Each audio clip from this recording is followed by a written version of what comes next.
And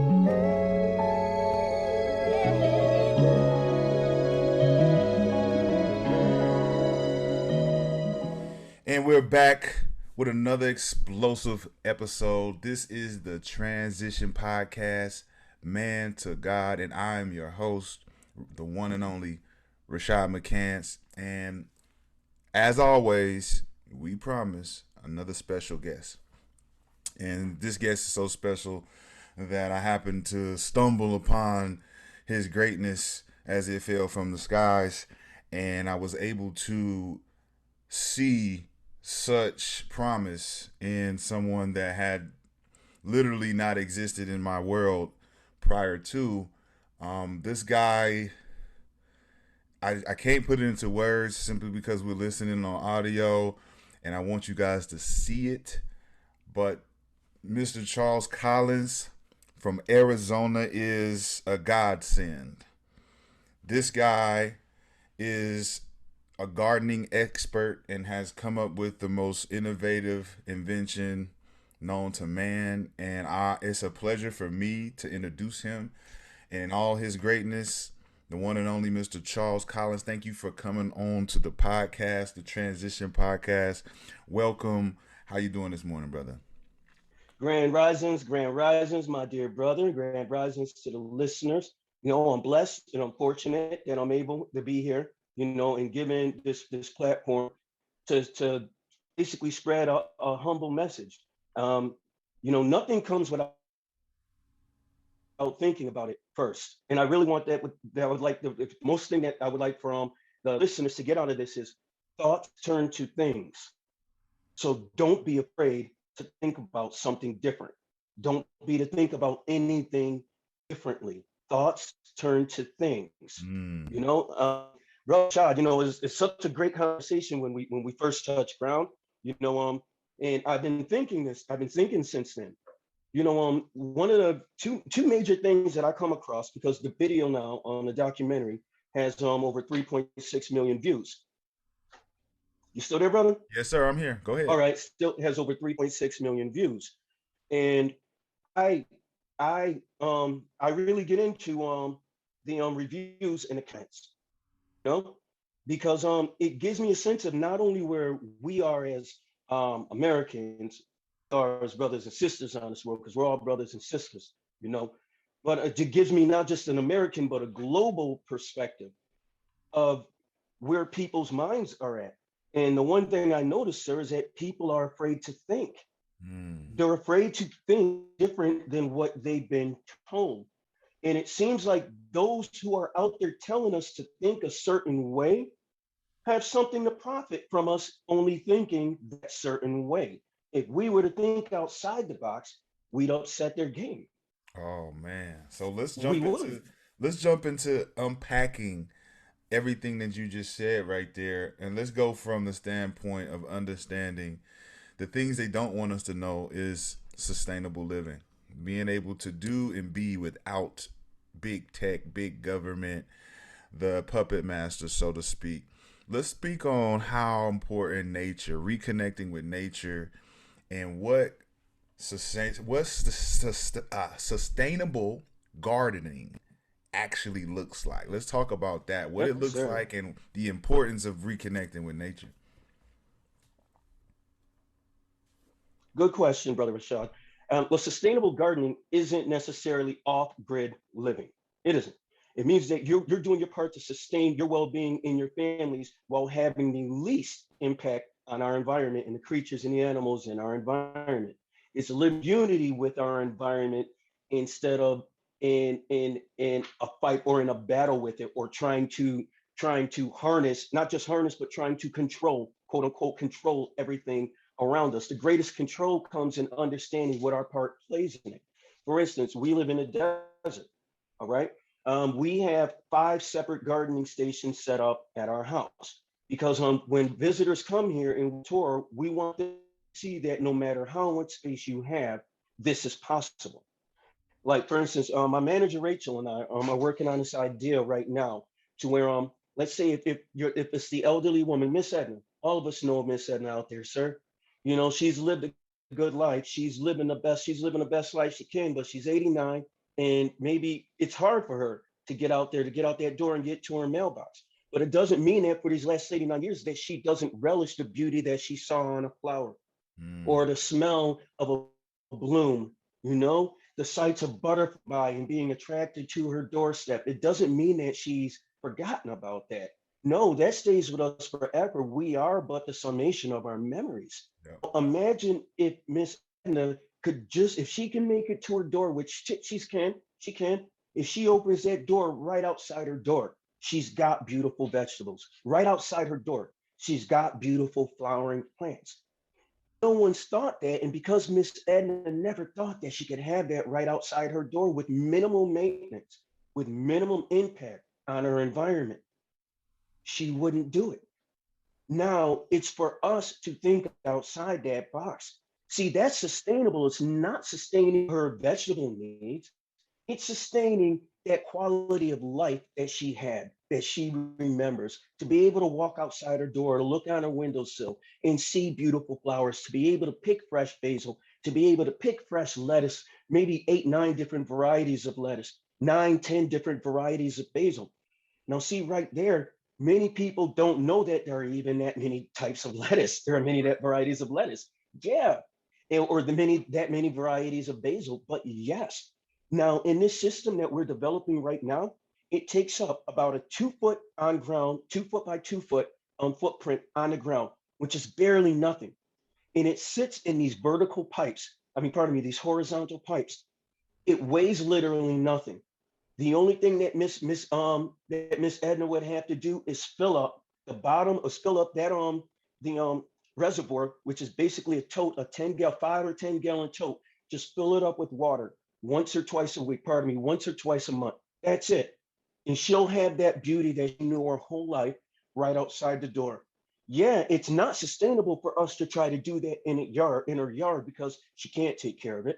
Right. And the climate's gotten so hot, all right, it's not really feasible to do that on a grand scale in a yard unless you've got some type of covering. But if we could do it sustainably, this is the goal of Together We Grow, to do it sustainably.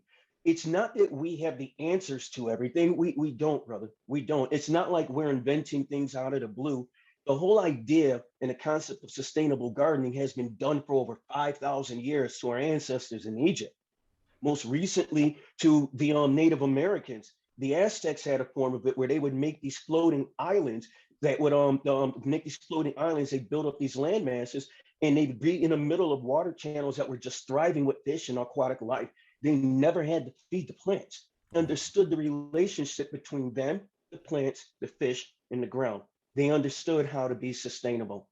Now, granted, it's not the elder years, it's not 5,000 years ago. We're in the modern times, right, Brother Rashad? Yep. Yeah, we're in the modern times. It doesn't mean that we have to be less sustainable. We just have to be more inventive. So So what Rach? let me Yes, ask sir. you this. So when it comes down to the education of gardening, because I remember being in school and there was the agriculture section of the school. You could take the farming and learn the gardening, but usually those were where the white boys were there, and Hmm. the hillbilly boots and the cowboy. It Yeah. was it made you feel like you was going into a western, but they owned that section of education where they knew how important it was to have cows and chickens and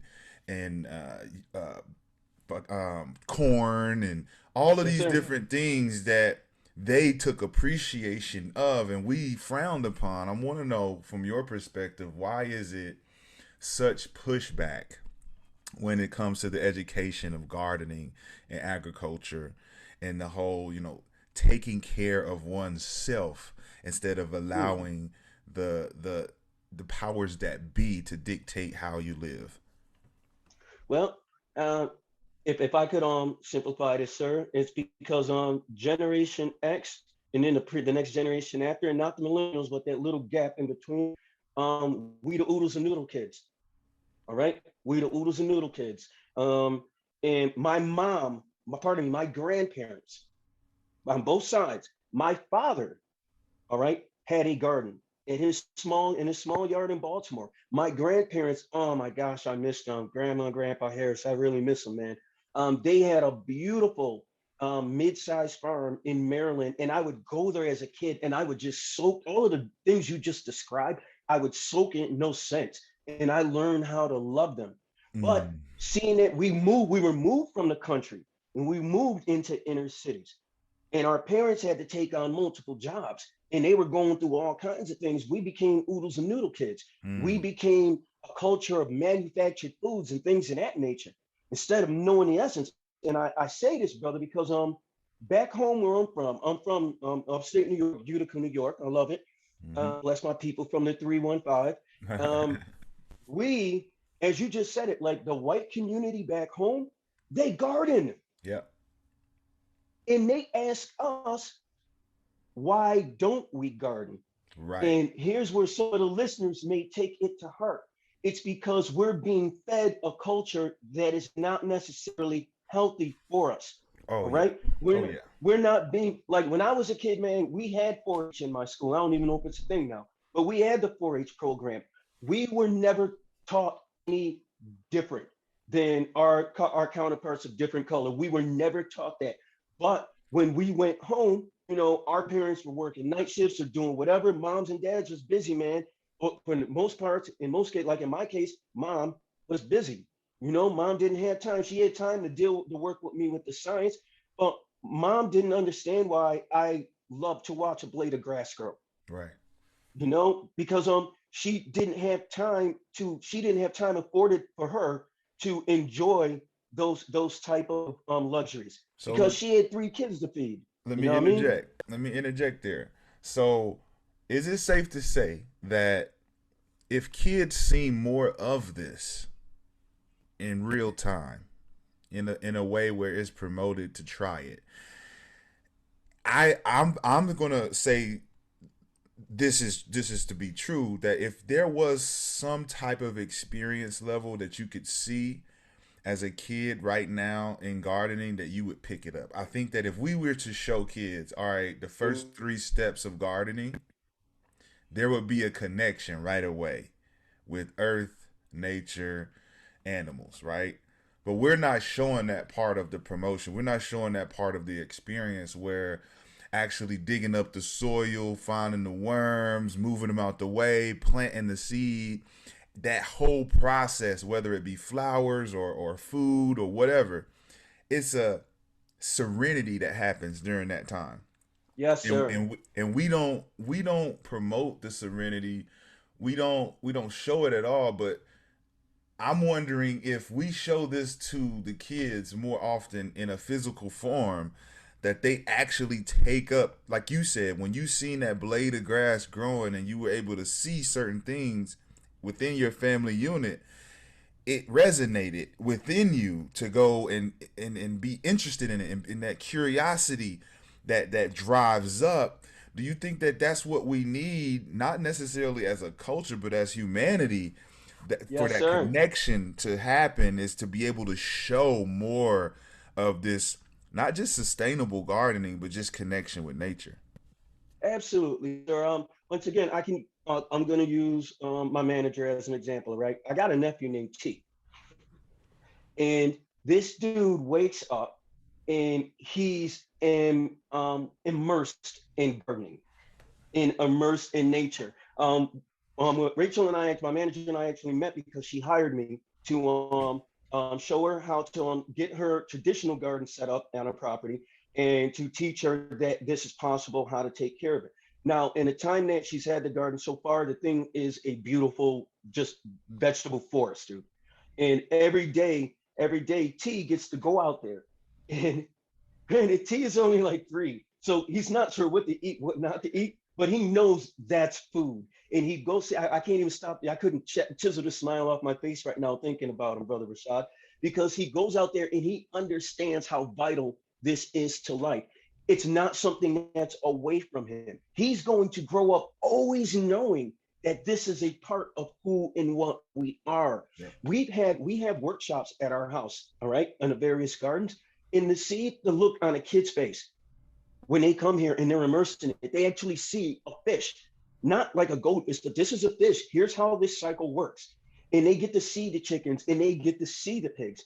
They know this is something that they can be immersed in, not something that they should just know about. In our culture, brother, I'd like to say a lot of it has to go with we associate this with slavery, Yeah. Oh and wow. it's not, we associate Oh this with wow. slavery. Hold on 1 second. Let's unpack that. Oh goodness. Think you just hit a nerve. Oh wow. Yes, sir. It does have that resignation. Yes, it does. Except you're growing for you. But wow. You're not the sharecropper. You're the master of your own destiny, of your own property, of your own wellness, your own health. We are not used to being in that position. Wow. That is very extraordinary. Because if you think about the trauma behind that decision to do and the DNA, that structure that has been fostered along the way, years and years and years, you looking at a situation where these people generationally are conditioned not to do this anymore. Yes, sir. One of the most hurtful things that I hear, and this is I just want to open people's eyes to it, and it's primarily from people of color, from us, brother. We say things like, I get told things like, and it's actually a popular meme on social media. It was like, I ain't never heard nobody say, "Hey, I just caught a tilapia. Where'd you catch it from? I don't even know where they come from. They made. Never mind, I ain't eating it." That thing. Now, that hurts me to my core because it is the most just written about fish in history. It is. According to the Bible, Jesus fed them with what? The fish. Those were tilapia. This is the Upper Nile region, Upper Egypt. And this was tilapia, brother. This was tilapia.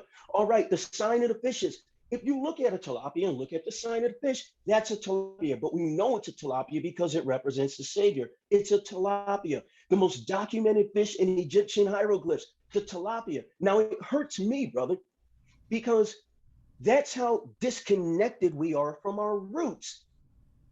You're telling me that the place that we were taken from, all right, that we were taken from, you were so disconnected to that we've forgotten that the world's most famous fish, most popular fish, well, fourth most populous fish on the planet right now, all right, comes from the biggest continent on the second biggest river on the planet.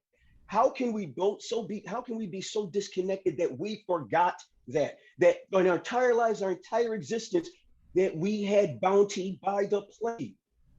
This whole idea I'm doing with aquaponics, our forefathers, our ancestors have been doing this for 5 to 7,000 years, brother. This is not new. This is not new. For a moment, we were taught that what we were doing for ourselves, and even a lot of vegetables that we grow here in America were brought to West Africa during the slave trade Mm-hmm. because we were gardeners, we were natural farmers. We robbed ourselves Yep. of that freedom, of that freedom. We robbed ourselves of that. I see brothers flashing online. I see brothers flashing a handful of money. Rashad, that's not impressive to me. What's impressive to me is a handful of heirloom seeds. That's impressive to me. Yep. Because when it comes down to it, brother, all right, when it comes down to it, you can't make that money into a sandwich, especially if there's no food to buy. But you can plant that one seed and watch how we grow. Absolutely. Plant one of those seeds and watch how we grow. We have to regain as a humanity, all right, what was rightfully ours. And it's like we're afraid. I read a comment yesterday where a viewer had said, this is all horse crap. If we don't have the system that we have now, we're all just gonna die. And I cried. Wow. I cried. I cried. If this is not what the big box manufacturing system wants to hear, all of us say, I don't know what is. Yep. I cried. I cried. You know what? And I know I bring her up, but I really mean this. My manager can go to the store and buy a melon, a giant supersized GMO melon if she wants to. But you know what? She knows what a real watermelon looks like. Yep. She grows them. She knows the difference. She knows what it tastes like. She knows what mint tastes like. She knows what variety of mints tastes like. She knows what real peppers taste like. She knows what real tomatoes taste like, real potatoes taste like. This is all in a space where she wasn't quite sure that she could have it. Now it's thriving. And I gotta be honest, brother, because when I went there, I looked at the spot and I noticed her neighbor had a garden. And I was like, nah, we gotta show them out. We got we gotta show them out. We gotta show them out, Rachel. We got this, man. We got this. And like when we first met, it was like Rachel saw the possibilities, Mm-hmm. right? What's possible to do? Last year we had the hottest summer on record in Tucson, the hottest summer ever on record in the state of Arizona, and, and our aquaponics garden was thriving because I chose to think differently than what all of the experts were telling us to do online. If they're telling you to do something, they can sell you the product and make it happen, and you without that product, they're selling you a fantasy. Yep. All right. Yep. Because ultimately, like I said, 5 to 7,000 years ago, we were doing this without the technology. I dialed back so many electronic pieces and appliances in our aquaponics system because the idea is if we can do this sustainably, remember we talked about the definition of the word sustainable. If we can do this sustainably in a Sonoran desert, you can scale this up, scale it down to whatever climate, whatever condition, whatever place you are. Now, Elon Musk is about to release, well, he's in the process of releasing out the satellite thing array so that everyone in the world in the impoverished nations can have internet connection. All right. Now, here's how forward thinking we are, Brother Rashad. When he accomplishes that, everything I just told you about my aquaponics garden is controlled and monitored from my phone. Now, in these impoverished nations, they have cell phones, and they do have land where they could garden. These water resources are going to be coming to them, but they also have to work jobs. Why shouldn't they be afforded the same level of sustainability that we are? They will still be able to work their jobs. They have their phones, they will still be able to monitor their crops. These IBC, yes, sir. Mm. Yes, sir. In Africa, these IBC totes, they're usually 350 gallons, 250, something like that. They're free on South Africa. They're free. They cost here, but they're free there. So Together We Grow has taken upon ourselves to try to allocate those resources because that's the main thing you're paying for. That's the main thing you're paying for So is that let's IBC get tote. this Yes, straight. sir. Let's get this straight. So what you're saying is you just digitalized and streamlined the gardening industry to be able to function with the click of a button on your phone. Yes, sir. I And hope everybody. that's temperature, pH, your what you call your balances, your pH, nitrogen, things of that nature. It's able to level out what time you give it water, how much water you get it. It's able to turn on a water chiller if the hydroponics garden water gets too hot, all by the click of a button. And if your system gets to certain temperatures where it sets off an alarm, you want it to alert you, it'll alert you, and you can Wow. automatically set it to turn on and turn off whatever methods you need to circumvent your situation. So what you've done is we've brought up a problem, which was how do we get the mentality of the slave and the actual deed of the master to change? How can we get the slave to know that he's now not slaving for someone, but he's doing his own labor? And you've just streamlined that process by saying you're not going to go out there and sweat and dig up the holes and do what your ancestors so speaks did.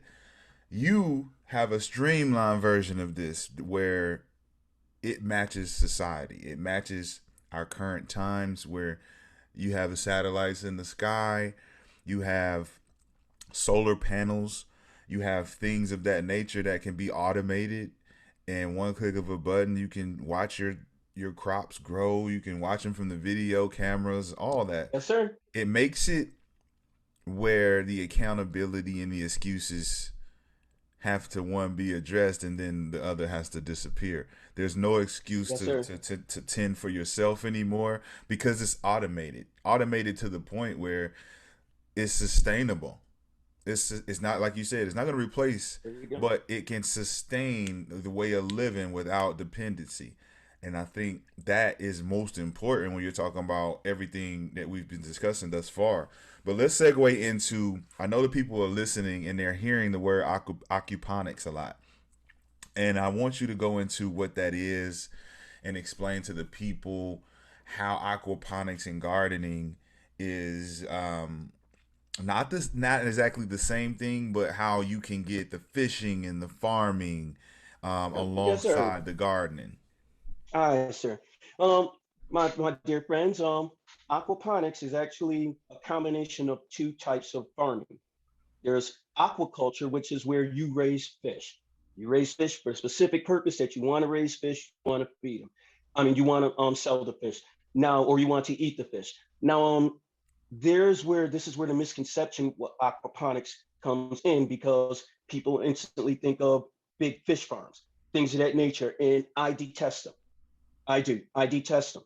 Home aquaponics is different part of me. So you have aquaculture and then you have hydroponics, which is gardening without dirt, using an inert substrate and using natural minerals or other types of food source to provide nutrients for your plants.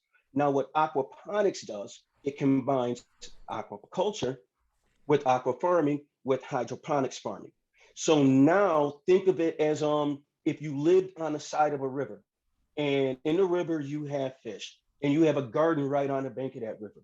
You don't have to feed that garden anything. Nutrients from that fish water, from the fish from the river water, are going to give those plants all the nutrients they need. Which is why in ancient Egypt you saw the Fertile Crescent was all the way up and down the sides of the Nile. It didn't really go a mile and a half, 2 miles past the banks of the Nile because that's where the fertile land was at. Aquaponics brings that idea to your home in a way that we are doing it. So we have our fish tank with a primary tank, which is the river. All right. We have the plants. We have the substrate, which would be the ground. And in our substrate, we use something called 3/4 inch scoria lava rock. So just basically lava rock. And underneath that lava rock, we have a thriving population of red wiggler worms. Now, when you factor that in, all of that in, that's the same thing you would see in that natural setting next to Mm-hmm. that river, right, brother? Mm-hmm. There you go. And how many chemicals or anything of that nature do you need to keep that river happy and those plants happy? None. Wow. 5 to 7,000 years, you needed none.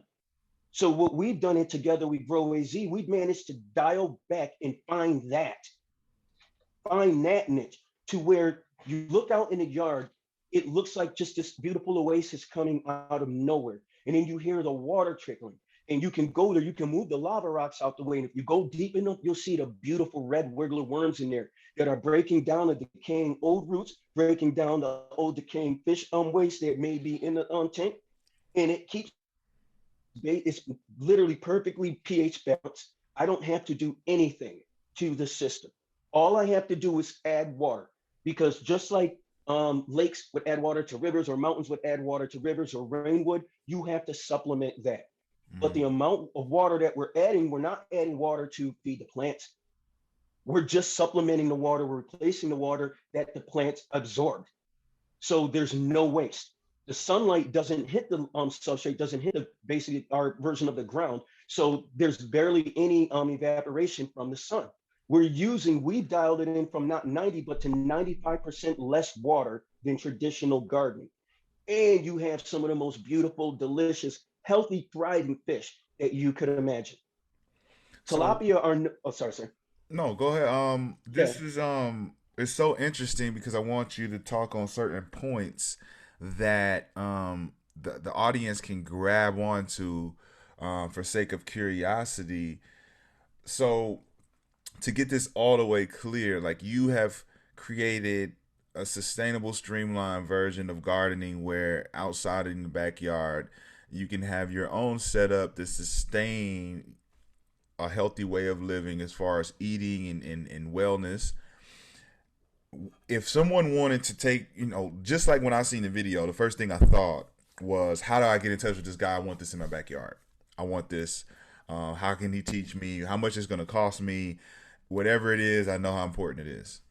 So for the people who are listening, how can they have more understanding of how this actually works for them in the step-by-step scenario? Not necessarily you teaching them on here on the podcast, because we want to jump into a lot of that near the end Yes, as sir. far as more details from you, classes, and so on and so forth. But as far as the interest level, if someone wanted this type of situation in aquaponics in their backyard and being able to have a sustainable garden in the backyard, what would you come in and do for them as far as this process, this invention that you've been able to come up with? And we'll jump into the National Research Foundation as well after this, but I wanted to get this particular part Yes, as sir. far as, what you thought about that. First thing, brother, I'd ask him, do you have a fish tank? Like, if you have, do you have a fish aquarium in your house? Or do you have fish that you love that are there? Those fish can produce for you. See, that's the key. It doesn't have to be tilapia. It can be any fish. In Right. certain states like Nevada, Utah, and Maine, you can't farm tilapia. You can raise koi. You can have aquaponics and have koi and have goldfish in them. So if you're taking care of a goldfish in house, be it in a 5 gallon or even in a 10 gallon aquarium, you're doing aquaponics. You're doing aquaponics. You're just not running it through the grow bed. That's Wow. it. And we're setting up now, brother, to where it's a $10 project, a $10 worth of material, scrap materials. You should be able to go to Lowe's or Home Depot, and if you have said 5 gallon tank at your house, we're setting up a kit project so that you'll be able to see aquaponics in firsthand at your house. For You'll ten be able to dollars. grow for $10. You can grow 3 heads of lettuce right above your fish tank. Oh wow. How do I know this? Let me tell you, brother Rashad. The first aquaponics rig that we built, um, my wife found she was on her way home from work and she drove past an aquarium on the side of the road. It was a 5 gallon aquarium. And she picked it up. She was like, well, let's just see if it has any leaks. It didn't have any leaks. A month later, that piece of someone's trash became the roots to this conversation we're having right now. Wow. That's how it started. That's Wow. how it started. And I'm horrible at taking care of like ornamental fish. I'm horrible at goldfish things because here's the reality: taking care of a 5 gallon goldfish tank is more work than taking care of a 600 gallon water capacity aquaponics rig. It's way more work. The amount of work, here's what I do in the course of the day: I replenish the water that the plants absorb and I give the fish food. That's it. And then I eat whatever I want to pick from there and eat it. Wow. That's it. Yeah, Wow. that's it. And the biggest step, though, the biggest first step, brother Rashad, they have to accept that they can do it. They have to accept that this is in their grasp, that Right. this can be a reality to them. It's for all of us, man. But now we are the masters of our own destiny. All So right. let's talk about this then. Let's talk about the National Research Foundation. When I found out about who you were, the video had just hit the internet maybe 2 3 days, and you were already at 1,000,005 views. This just happened to be surfing YouTube, finding looking for good content, something informational, and lo and behold, you popped up, and I watched this 30 minute 25-minute video of you explaining, all of this beauty of, not like you said, not off-grid living, but sustainable living, sustainable gardening. And I knew right away, if this is new and no one knows this guy, he's about to be bombarded with uh, just attention, and it's going to be hard. And I know for a fact that when people blow up overnight like that, it's just difficult to get in touch with them right after that night they blew up. Like, they have so many different inquiries, it's crazy. So I knew it was imperative to get to you fast. But it was like, how do I get to this guy? Finally got to you, got your information, text, exchanged, and maybe even like 4 days later you text me back and you're like, man, you sent the text of the document. National Research Foundation reaches out. They know exactly what you got going on, and man, I thought it was you were the target, but it was more so you were the prize. They realized something that hadn't been done, that been trying to do for so long, had been done by a black man, and he made it look easy. Talk Mm. about Dr. Leach and your new collaboration with the National Research Foundation, and also your journey to that. When you just got through talking about never giving up. If you can see it, you can do it. Talk about your journey as an astronomer getting to this particular level now. Well, yes, sir. They all combined because when prior to the pandemic, I was an astronomer, um, lead program specialist at the Kitt Peak National Observatory, and we have, and not even a shameless plug, but I'm telling you, we get when it opens back up, like if people are able to visit there, I highly recommend it. The place is incredible, and it was a part of me fulfilling a childhood dream. I grew up loving astronomy. My mom raised me. Like I said, kid from the ghetto. We hardly had any clear nights, but my mom fostered my love for astronomy. And fast forward through my life, we ended up moving to Tucson, and I was given the greatest opportunity to have this position at the National Observatory. Now, the entire time, my entire life, I always dreamt of how would we be able to survive on the moon or on Mars. I used to draw these diagrams when I was a kid, brother. And when I got to Kitt Peak, I was immersed in the pathways and the ideas that NASA and the National Space Foundation were actually geared and going towards. And in Tucson, in Arizona specifically, we have something called the Biosphere 2. So it's a totally enclosed dome, human habitat. And I said, granted, I can't have a Biosphere 2. I said, I can try to make some changes to what they're doing so that we could do this at home. And there's a movie called Finding Nemo. Are you familiar with it, brother? Absolutely. And it's got the character Dory in there, and Dory's thing is just keep swimming, swimming and swimming, swimming and swimming. That was literally what was pushing me in trying to achieve this goal. How can you live on the moon? How can you live on Mars?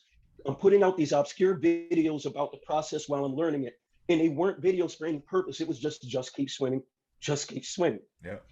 And I swam and swam. 3 years later, I get contacted last March by this production company, Paragraphic. And they said, hey, we came across these obscure videos of you on YouTube.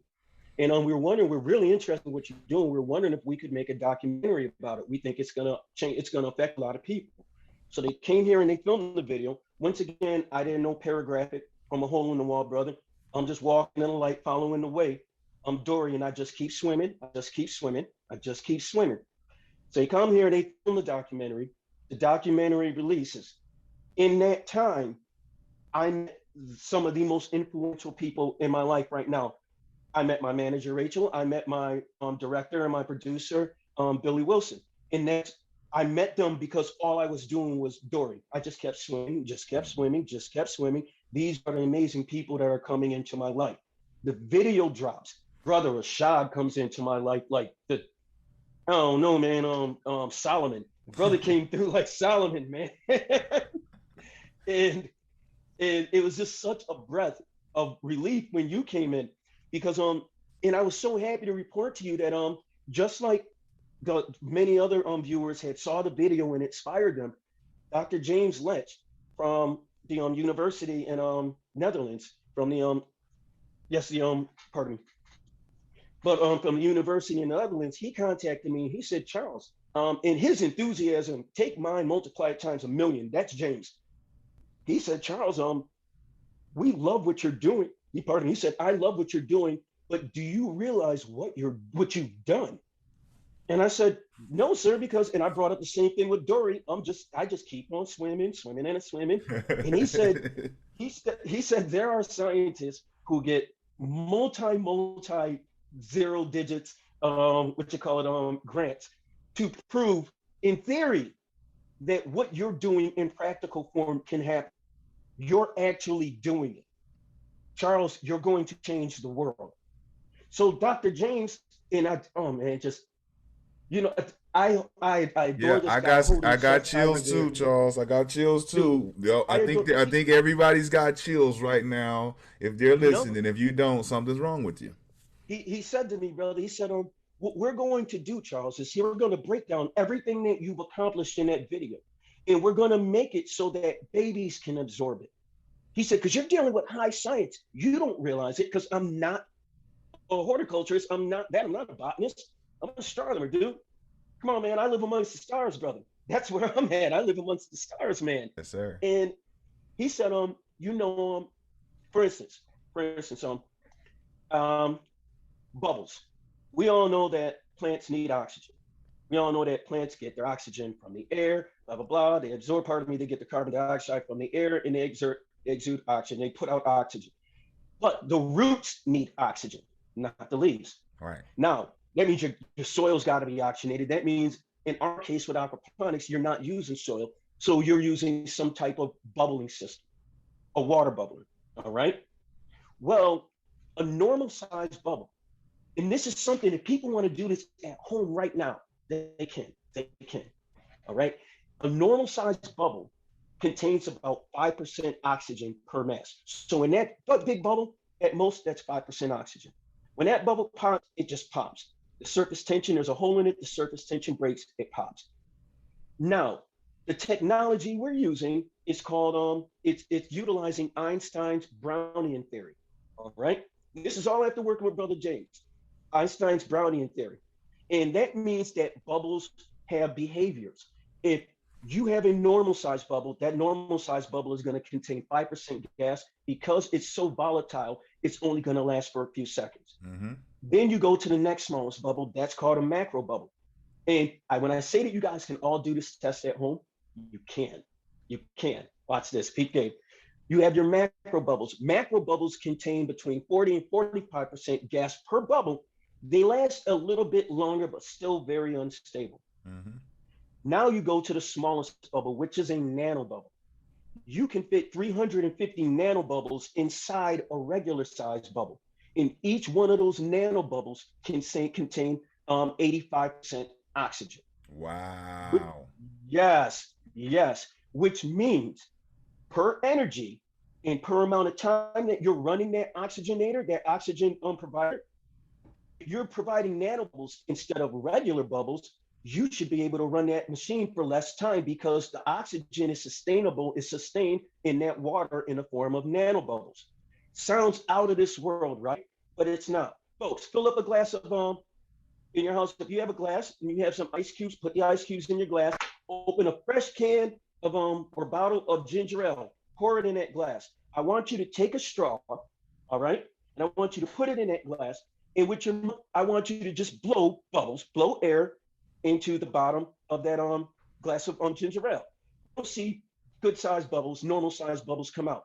Now I want you to squeeze to pinch the end of that nozzle and then blow the air into it.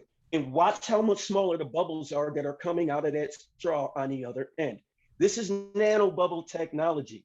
So now instead of running an air bubbler for 24 hours, I only have to run it for 2 hours a day, which brings it more natural brings it more accustomed and simulates more of the natural environment. Right. By using a simple technology, a simple theory of physics, we can expand our growing ability. Because in impoverished countries, they may not have just plug in and you can plug it all day. I know in some places in Thailand, you only get power for X amount of hours a day. Then it's like a systematic brownout. Well, your aquaponics garden can't deal with that. So what if there's a way you could sustain it while that happened, where you didn't rely on a power grid? Well, if the power went out, you didn't even really notice it because your garden is doing just fine. Right. This is the technology that we're employing now. When it comes to the National Research Foundation, we're taking all of these little tidbits that I just told you, and we're putting it into a soluble form to where we're not feeding it to the scientists who are getting these $1 million contracts and things. We're giving it to us. We're giving it to the people. We're empowering the people. That's what we're doing, brother. It's the opportunity of a lifetime. And I'm just a poor kid from Cornhill, man. You know, I'm walking in the light. I'm following the way, brother. And I'm meeting some really fantastic people on the way. I gotta tell you this. We're finalizing a sponsorship deal with Blue Free Optics, and it's an high-end optical glasses, optical company, optical manufacturing company, and I'm glad that we have the listeners because I think their technology is mind-blowing. Brother, Um, my wife is white, right? Uh-huh. I'm black. Uh-huh. My wife goes out in the sun, she gets burnt. She has to put on layers of protection. Yeah. I go out in the sun, I have a natural protection. It's melanin, a large amount of melanin in our skins. This is brief science, just a little bit of brief science right here, folks. Um, it's the blue rays from the sun that are actually causing that damage. Mm-hmm. It's the blue rays from the sun. And this glass tech, the optical technology, that you'll see how this comes for full circle, that optical technology that Blue Free Optics is working on, they've taken that simple theory, and it's a simple theory in principle, but it's an incredible amount of research and science. They've infused melanin into the lenses of the glasses. Now, when I say that, brother, you put these glasses on, the first thing it's going to do, it's going to shock you because everything's going to look a little bit yellow because the lenses are yellow. Mm-hmm. As soon as your eyes adapt to it, the first thing you feel is your eyes relax. Your eye muscle relax because they're not fighting the blue rays from the sun. Right. They're not fighting that. And then when you look at something with color, the color jumps out to you like it's in 3D. Even greens look like they're in 3D. Yellows look like they're in 3D. And this is basic science, but it's never been applied. And this is science that can be applied and provided to the entire world.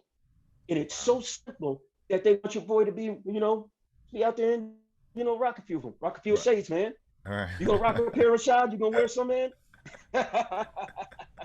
I love that idea, man, and There you go. that's a lot of new information for the people who want to know more, especially the Blu-rays in the sun, because what it sounds like is that your eyes adjust to make an adjustment, and that adjustment then enhances the color quality of what you see in 3D in a whole different dimension. So I It's mean, magical, brother. It that's is. Yeah. It's magical. And imagine folks trying to grasp their heads around that, and they're not quite able to grasp their minds around you can do this garden at your house. All things are possible. Thoughts become things.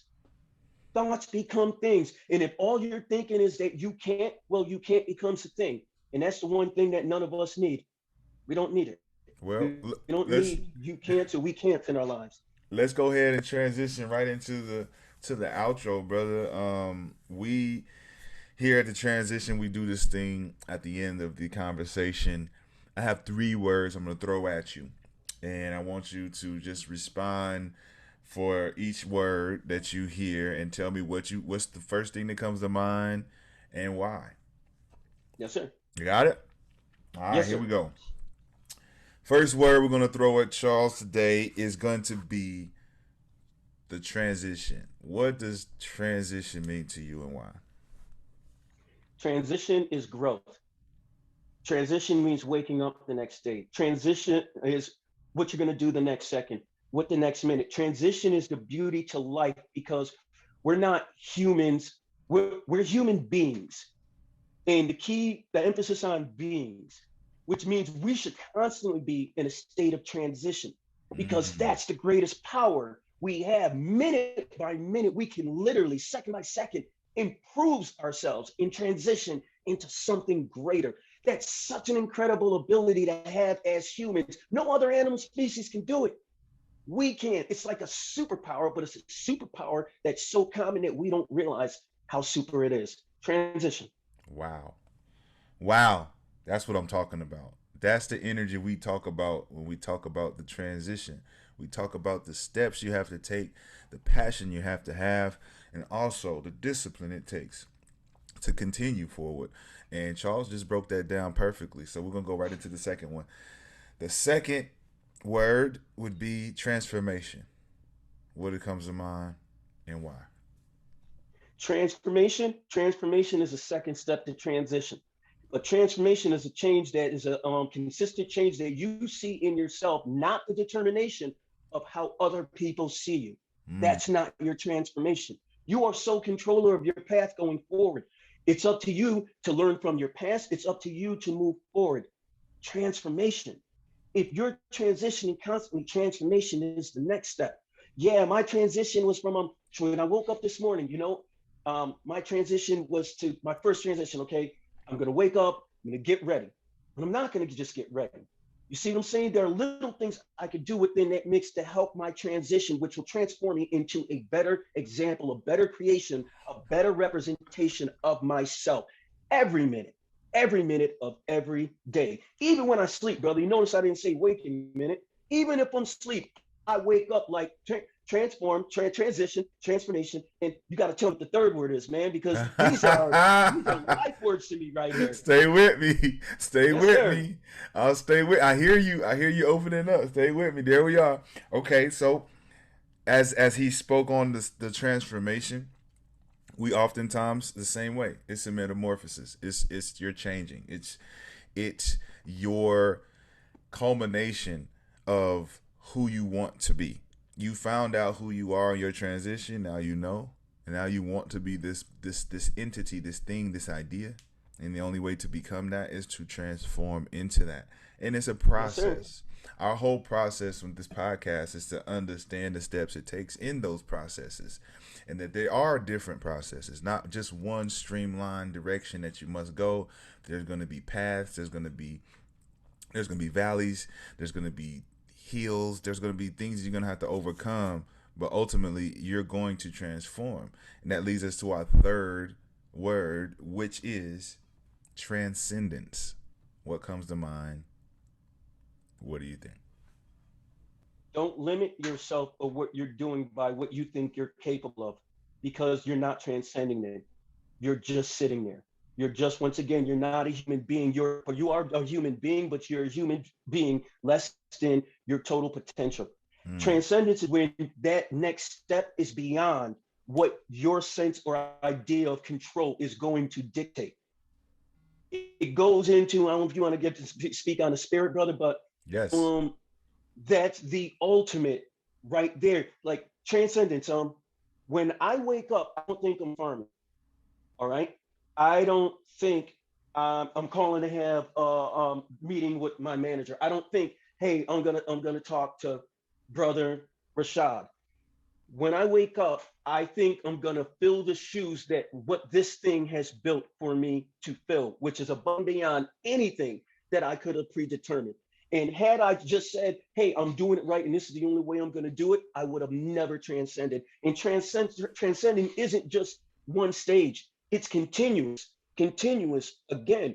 But this time, unlike transformation and unlike transition, these are out of your, this one is out of your hands. This is literally the culmination of what you've then done, sent out to the higher being, sent out to the universe. And if you're doing it right, you transcend, you further. And you don't look at it, it's sort of like walking on the water. You don't doubt that transcending, all right? Because if you do, you sink. Oh You know what I'm yes. saying? Oh You yes. do, you sink. I wake up every day, brother, thanking God for the people in my life that are helping me through this mission. Because it ain't me. it Right. ain't me. I told just to let you guys, the audience know a little bit in the background of my manager had to show me how to use my phone so I could turn the volume on. All right. That's dude, so she's my rock, man. so when you think about the transcendence, what comes to mind immediately is there is a reward for the risk. What is the risk? We talk about the risk in the end term, in the beginning. The risk is the first step. The risk is the transition. The transition is the first thing that's going to present doubt, confusion, the challenges, all of the consequences of going against the grain. But once you take that step, that's the risk Yes, of sir. becoming more. You cannot become eternal without risking Yes, what sir. you have now in this wholesome limited life in order to transcend to the next stage, to the next phase, to the next plane. You got to take the risk to know that when you jump off this bridge into this vast ocean, that there is something that's going to catch you, and it's going to be the water. You say swim, swim, swim, right? You got to Yes, be sir. in the water to swim, swim, swim. And Right that's on, the brother. transcendence that we speak on. When you transition, you transform, and then you understand that you can go anywhere now because you have received the reward from the risk that you took. Yes, sir. And I love it in the water. That's the most I can say. I love just swimming, keeping on swimming, swimming and swimming. This is my thing, brother. This is my they can give me credit wherever they want to in the world, but my tombstone is gonna say something like he was like Dory, he just kept swimming. And Wow. that's it. Wow. That's it. If you stop, you sink. Man, and I have, in closing, we have to talk about that because the first four episodes of the Transition Podcast, we talk about swimming, sinking, and drowning, and we talk about the identity and who you're supposed to be, who you want to be, and who you are. But right now, in closing, what we want to do with Mr. Charles Collins is we want to thank him abundantly for his presence, his time, and his testimony for what we're doing here at the Transition Podcast because everything connected so easily and it was able to flow so spiritually that we got to bring Mr. Charles Collins back to talk more because there's so much to unpack here. We're talking about actually step by steps, talk about tutorials, talk about just interest in understanding more about it. Charles, can you give us a little bit about your social media links, where people can find you, the next things that you got going on our exit out of here, so people can become fans. Well, first off, I'd like to thank you, the Transition Podcast, my brother Rashad, for even giving me, like I said, the platform to even speak. Because the one thing you told me from day one is that we all, no matter what your stage, your position is in life, we all have a voice. We all have a voice, and especially if it can be heard, it's up to all of us to help elevate each other so that these good words can get out there. And I wholeheartedly appreciate you for this and thank you for this opportunity, sir. No doubt. To the listeners out there, look, man, I'm like the easiest person to find. Google together, pardon me, not Google, but together we grow az.com is our own website. Please check us out, subscribe. You'll get our newsletter, the most up to date things that we're doing. We also have to Together We Grow shopping store. We also have the Together We Grow on YouTube, and we have Together We Grow AZ on Facebook. So please just look us up. Look us up. I'm not one of those guys who just like what we do at Together We Grow. We don't just sit there and say, "Hey, you got to do it this way, or else it's not going to work." We literally invite you into the experiment with us. So that's ups and downs. It's ups and downs, but it's wholesome and it's pure and it's true. So once again, please check out our store, our Together We Grow store. Please check out togetherwegrowaz.com. Please check us out on Together We Grow on YouTube as well as Together We Grow on Facebook. Man, I thank you again, Charles, and everybody. Please take those notes. Reach out to Charles. He's a sponge of knowledge and wisdom, but he's gonna unpack way more than what we've unpacked today. What he's unpacked on the video aquaponics. If you YouTube aquaponics in any level, you will find his video. It'll pop right up. He's the face of it, and you all need to watch this video. I'm telling you right now, it's more than this conversation. Because the video gives you a visual of what he's explaining, and he gives you step by step information on how this thing can actually work and how it could be beneficial for you, especially in these times right now in the world where things seem to be dangerous and erratic and unstable. I think Charles, what he has done is he's brought some type of security, some type of comfort to the level where we can sustain by ourselves and not participate in all the shenanigans. So again, this is the Transition Podcast. I'm your host, Rashad McCants, and special guest, Mr. Charles Collins. Again, thank you for having us, and we will be back with another episode coming soon. Thank you again. Blessings, my friends.